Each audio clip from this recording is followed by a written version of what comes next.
치명적인 생물화학 무기의 위협으로 전 세계가 공포에 떨고 있습니다. 네, 특히 북한이 엄청난 양의 생물화학 무기를 보유하고 있는 것으로 알려진 상황에서 우리는 어떻게 대비를 하고 있는 걸까요? 자세한 이야기 자주국방 네트워크 신인균 대표 연결해서 알아보겠습니다.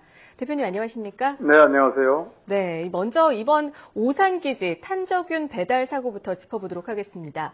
탄저균 하면 굉장히 치명적인 생물화학 무기 아닙니까? 네. 네, 왜 이렇게 위험한 생물화학 무기가 배송이 된 겁니까? 네, 미국 유타주에 있는 그 군사연구소에서 이 탄저균의 원료를 각각의 주에 있는 또 여러 가지 그 위협인식 연구소들로 이렇게 배송을 해주는 과정에서 규정상 이렇게 배송을 할 때는 살아있는 탄저균을 보낼 수가 없는데 그것이 담당자의 실수인지 고의인지는 모르겠지만 아무튼 그 담당자의 실수로 이렇게 그 오산기지에 있는 주한미군 합동위협인식연구소라는 곳으로 살아있는 탄저균을 보내버린 것이죠. 예. 일단은 주한미군 연구소에서 탄저균 실험을 한 것으로 드러났습니다. 그래서 의혹이 증폭되고 있는데 뭐 어떤 실험을 했고 왜 이런 실험을 여기서 하고 있었을까요? 아까 리포트에도 말을 했지만 북한은 전 세계에서 세 번째 가는 생화학무기 강국입니다. 따라서 그 북한과의 전쟁에 대비한 한미연합군으로서는 당연히 여러 가지 치명적인 어떤 그 화학무기나 생물학 무기 같은 대량 살상 무기에 대해서 대응을 하는 전력을 구비를 해야 되는데 이런 것들이 이제 한국적인 어떤 특성, 기후 이런 것과 제대로 맞는가 이런 것도 연구를 해야 되고 또 특히나 지금 현재는 이제 이 연구소가 생겼기 때문에 신속하게 할 수 있지만 원래 이를테면 이제 탄저균이 발견이 되었으면 그 시료를 채취를 해서 미국 본토에 있는 연구소로 보내서 그것이 탄저균이다 뭐 이런 판정을 받아야 돼요. 그게 이제 상당히 시간이 오래 걸리는 것이죠. 아무리 시료가 비행기를 타고 갔다 온다 하더라도. 그런데 이제 이 주한미군의 이 연구소를 만들었기 때문에 즉시 한 6시간 만에 판단할 수 있는 이런 조건이 생겼다. 이런 것은 있는데 아무튼 이런 실험을 진행한 것은 북한과의 전쟁에 대비하기 때문에 미국으로서는 효율적인 전쟁을 위해서 이런 실험을 한 것이다. 이렇게 이야기할 수 있죠. 네, 한국적인 특성이나 기후 적응성 연구를 위해서 연구를 했다는 것인데 무엇보다도요, 이 북한의 생물화학 무기 연구가 50년이나 계속되고 있다는 점이 좀 충격이었는데요. 이 수많은 종류의 생물화학 무기를 보유하고 있는데 과연 북한의 현재 그 생물화학 전력 어느 정도라고 보십니까? 전 세계에서 생화학 무기를 가장 많이 가지고 있는 나라는 러시아입니다. 그 다음 2등이 미국이고요. 3등이 북한입니다. 네. 이제 원래 4등은 우리 또 한국이었어요. 우리 대한민국이 4등이었는데 우리는 1987년도에 생화학 무기 확산 금지 협약에 가입을 하면서 우리는 다 폐기를 했습니다. 근데 북한은 가입을 했음에도 불구하고 폐기를 하지 않고 지금껏 보유를 하고 있는데 최저 한 2,500톤에서 최대 한 5,000톤 정도의 생화학 무기를 가지고 있다라고 알려져 있고요.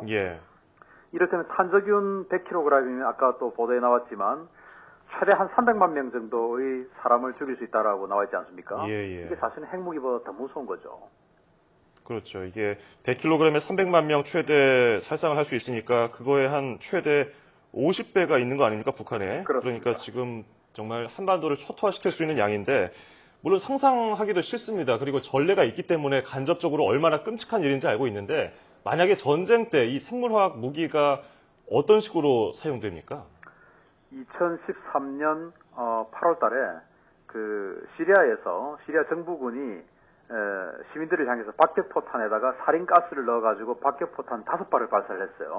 그 살인가스 5발로 인해서 박격포탄 5발로 인해서 1,300여 명이 죽었다고 나왔고 그로 인해서 이제 국제사회가 시리아를 공격할까 하다가 러시아가 반대를 했죠. 그래서 시리아와 협상을 해서 이제 화학무기 폐기하기로 했는데 그렇게 포탄에 넣어서 사용할 수 있습니다. 박격포탄은 뭐 길어야 한 10km밖에 안 날아가지만 북한이 가지고 있는 장사정포 50km, 60km 날아가는 포들 많지 않습니까? 그런 포탄, 이를테면 우리 K9 자주포 같은 경우에 그 155mm 포탄 하나에 탄두 중량이 5kg 정도 됩니다. 이를테면 화약이 5kg 들어간다는 말이죠. 그런데 그 5kg의 화약 대신 살인가스 또는 탄저균 이런 것들을 넣을 수가 있죠. 탄저균이 아시다시피 밀가루처럼 생겼지 않습니까? 그런 그 백색 밀가루가 포탄이 터지면서 하늘 위에서 흩뿌려지는 것이죠. 그렇게 해서 공격을 할 수도 있고, 그것은 이제 정규전이 벌어졌을 때 그렇게 할 수 있고, 예. 테러의 상황은 지난번에 우리 무인기가, 북한의 무인기가 청와대 상공을 정찰하고 간 적도 있지 않습니까? 그렇죠. 그 무인기 한 6kg 정도의 카메라 이런 것을 탑재할 수 있다라고 나왔지 않습니까? 예. 그럼 6kg 카메라 대신 탄저균, 살인가스 이런 거 한 6kg 실어서 청와대 상공 또는 그 경복궁 상공에서 뿌려버릴 수 있는 것이죠. 그런 식으로도 할 수 있습니다. 예. 네, 들을수록 정말 끔찍한데요. 마지막으로 최근 위험이 이렇게 높아지고 있는 생물화학 전쟁에 대비한 현재 우리 군의 군사력은 어느 정도입니까?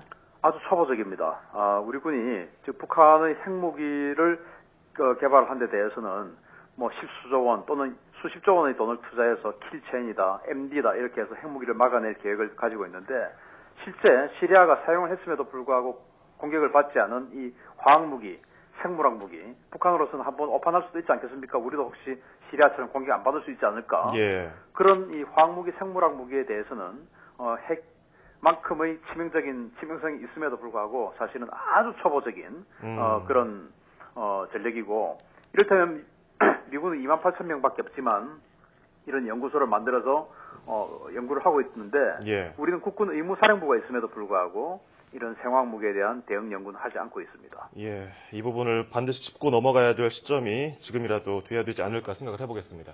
자, 지금까지 자주국방 네트워크 신인균 대표였습니다. 대표님 오늘 고맙습니다. 감사합니다. 네, 북한군과 우리 군의 대표적인 비대칭 전략으로 꼽히는 이 생화학전에 대한 연구, 대비 필요합니다. 하지만 연구하면서 발생할 수 있는 사고에 대한 안전을 간과하면 안 되겠죠. 네, 그렇습니다. 이번에 탄저균 배달 과정이 단순히 실수이고 별다른 문제가 생기지 않았다고 하더라도 재발 방지를 위한 대책 역시 중요한 문제가 아닐까 싶습니다.